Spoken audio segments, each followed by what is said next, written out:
जुआंवा प्रमाणे जेजू क्रिस्ताचे शुभ वर्तमान.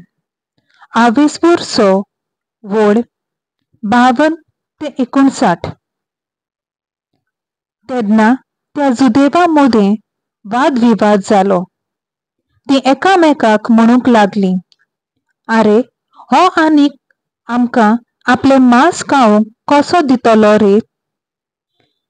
देखून जेजून तांकां म्हणलें, खरेंच खरें हांव तुमकां सांगतां, तुमी मनशाच्या पुताचें मांस खाल्या बगर आनी ताचें रगत पियेल्या शिवाय तुमचे सोबे जिवीत आसूं नजो.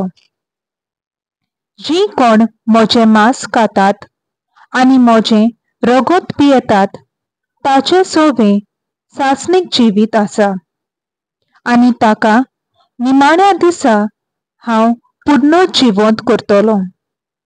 कित्याक म्हजें मांस खरें खाण आनी म्हजें रगत खरें पिवण.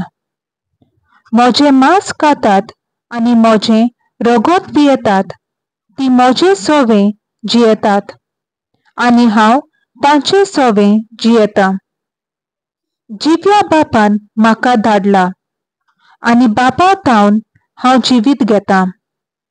तशेंच म्हाका खातात तीं म्हजे थावन जिवीत घेतलीं.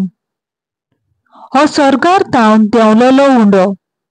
तुमच्या पुर्वजांनी केल्लो तसलो हो उंडो न्हय. तीं मरून गेलीं. हो उंडो खातात तीं सासणाक जिवी आसतलीं. हें ताणें कापेरनावाच्या देवस्थानांत शिकवण दितना म्हणलें. देवाचें उतर हें. देवाचो व्हड उपकार.